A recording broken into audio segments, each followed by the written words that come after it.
It begins with something small. So small you could almost miss it. A crisp $100 bill folded once, tucked beneath the edge of a coffee cup on the dashboard of a dusty sedan.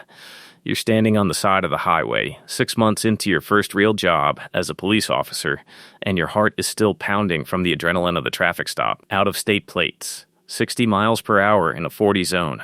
Routine, textbook, the kind of thing they drilled into you at the academy. But the driver isn't nervous. He's not fumbling with his wallet or making excuses about being late. He's calm. Too calm. Almost bored. And when you lean down and ask for his license and registration, you see it. Benjamin Franklin, staring up at you from the center console, silent and patient. The driver says nothing. He doesn't need to. His eyes meet yours for just a second. And in that second, you understand exactly what's being offered. You've heard about this before. The older cops talk about it sometimes in the locker room, always in vague terms, always wrapped in jokes and hypotheticals. But you know what they mean. Everyone knows. This is a test, a question asked without words. You could take the money, pocket it, wave him on, tell him to slow down and drive safe. Or you could do it by the book, call it in. Spend the next 6 hours buried in paperwork for a traffic violation that will probably get dismissed anyway. Your mind races. You think about your mortgage payment, due in 3 days. You think about your wife, 8 months pregnant, sitting at home with swollen ankles and a growing list of things the baby will need. You think about the salary they pay you, barely enough to cover rent in a decent neighborhood, let alone diapers and daycare and everything else that's coming. $100 is $100. You take the bill. You tell him to slow down. He drives away without another word. You sit in your cruiser for 10 minutes afterward, staring at the money in your hand, telling yourself it was a one-time thing. A mistake, an exception. It won't happen again. But it does. A month later, you open your locker at the station and find an envelope. $500 cash neatly folded inside. No note, no explanation, no name. You look around, but the locker room is empty. Someone left this for you. Someone who knows your schedule, your locker number, your routine. Someone who decided you passed the first test. You stand there for a long time, holding the envelope, telling yourself you should report it. Turn it in. Do the right thing. But you don't. You take the money home and hide it in a shoebox in the back of your closet, and you tell yourself it's the last time. The third payment changes everything. You're sitting at a bar after your shift, nursing a beer and trying to unwind, when a man slides onto the stool next to you. He's older, well-dressed, calm. He knows your name. He knows your badge number. He knows your wife's name. He knows the address of the house you just bought. He says he represents certain business interests in the city. Interests that value officers who understand how the world really works. He slides an envelope across the bar. $2,000.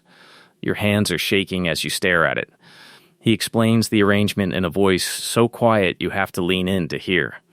Once a week, you'll receive a text message with a location and a time.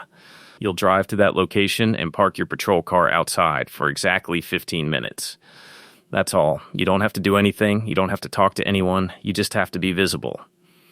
A police cruiser parked outside a certain business at a certain time sends a message to the neighborhood. It says this place is protected. It says don't rob this laundromat. Don't shake down this restaurant.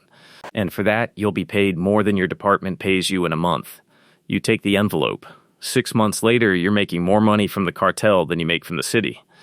$5,000 a month, cash, untraceable, delivered in envelopes left in your locker or slipped into your gym bag. Plus bonuses for special assignments. The special assignments start small, a piece of evidence that needs to disappear from the property room. A baggie of cocaine that was supposed to be logged and tested. Somehow it vanishes.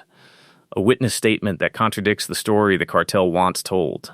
Somehow it gets misfiled, buried under a mountain of paperwork no one will ever dig through. You're not hurting anyone, you tell yourself. You're just moving paper around. The system is corrupt anyway. The prosecutors plea bargain everything down to nothing. The judges play golf with defense attorneys. Everyone's dirty. Everyone's playing the game. You're just taking your cut of something that was rigged long before you ever put on a badge. Then they ask you to do something real. A mid-level dealer got arrested by another unit. A unit that doesn't play ball. He's sitting in county lockup waiting for his arraignment, and he knows things. Names, routes, safe houses, distribution networks, If he talks to cut a deal, a lot of people go down. People who pay you, your job is to make sure he stays quiet. You visit him in holding. You're a cop, so no one questions it. No one asks why you're there. You sit across from him in a cold concrete room and you tell him, very calmly, that his mother lives alone at an address you recite from memory. You tell him that his younger sister picks up his nephew from school every day at 3:15. You tell him that accidents happen all the time. Terrible, tragic accidents. And it would be a real shame if his family had an accident while he was locked up, unable to protect them. He pleads guilty the next day. Takes 7 years without saying a single word to the prosecutors. You get a $10,000 bonus deposited into an account you opened under a fake name.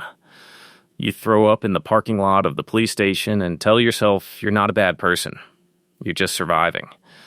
The money changes you in ways you don't expect. You pay off your mortgage in 2 years. You buy a new truck. Nothing too flashy, but nice. Leather seats. But you can tell they're looking for something specific. Someone talk. Someone in your network or someone higher up in Ramirez's organization cut a deal and started giving names. You don't know who. You don't know how much they know. You spend 3 weeks barely sleeping, waiting for the knock on your door at dawn, the badge shoved in your face, the handcuffs clicking shut around your wrists. But it doesn't come. Not for you. It comes for 2 of your guys. Arrested at sunrise. Perp walked in front of cameras. Charged with racketeering and conspiracy. The message is clear. The feds know, but they don't have enough. Not yet. They're squeezing. They want someone to flip. They want you to flip. To trade everything you know for witness protection and a chance at a reduced sentence. But you know what happens to cops who flip on the cartel. You've seen the crime scene photos. You've helped make sure the evidence never leads anywhere. You have 3 choices. You can run, take whatever money you've stashed away, and disappear to a country without an extradition treaty. Start over with a new name and spend the rest of your life looking over your shoulder. You can cooperate. Trust that the federal marshals can keep you and your family safe. Spent decades in hiding, always afraid that someone will find you. Or you can stay, ride it out. Hope the investigation runs out of funding or political support. Hope that witnesses recant or evidence gets suppressed or the case falls apart the way cases so often do. You choose to stay. You're a cop. You know how to survive. You know that investigations fail more often than they succeed, that prosecutors lose cases, that defense attorneys find technicalities, that juries don't convict. You've been on the other side of this equation enough times to know the odds. You go to work every day like nothing is wrong. You smile at the FBI agents when you pass them in the hallway. You wait. The trial, when it finally happens, is for your guys. They kept their mouths shut. They took their deals. They pled guilty to lesser charges and got 5 years each. The cartel set up trust funds for their families, offshore accounts they'll access when they get out. You testified as a character witness. You said they were good cops who made mistakes. You sat 20 feet from the federal prosecutor who spent 2 years trying to build a case against you, and you lied under oath without blinking. The prosecutor knows. You can see it in his eyes. He knows exactly what you are. But knowing and proving are different things, and you spent a decade making sure nothing could ever be proved. You're still a cop. You still carry a badge and a gun. You still show up for roll call and answer dispatch and write reports and pretend to serve and protect. You're 52 years old now. 8 more years until your pension kicks in. 8 more years of taking money to look the other way. 8 more years of living with what you've done, what you've become.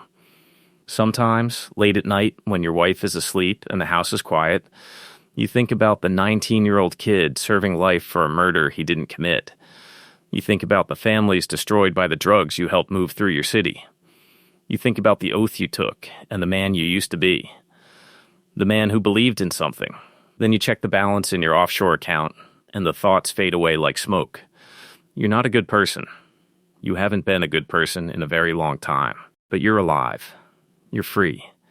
You're going to collect your pension and retire to a quiet life somewhere warm. In your world, that's the only victory that matters. The money keeps coming.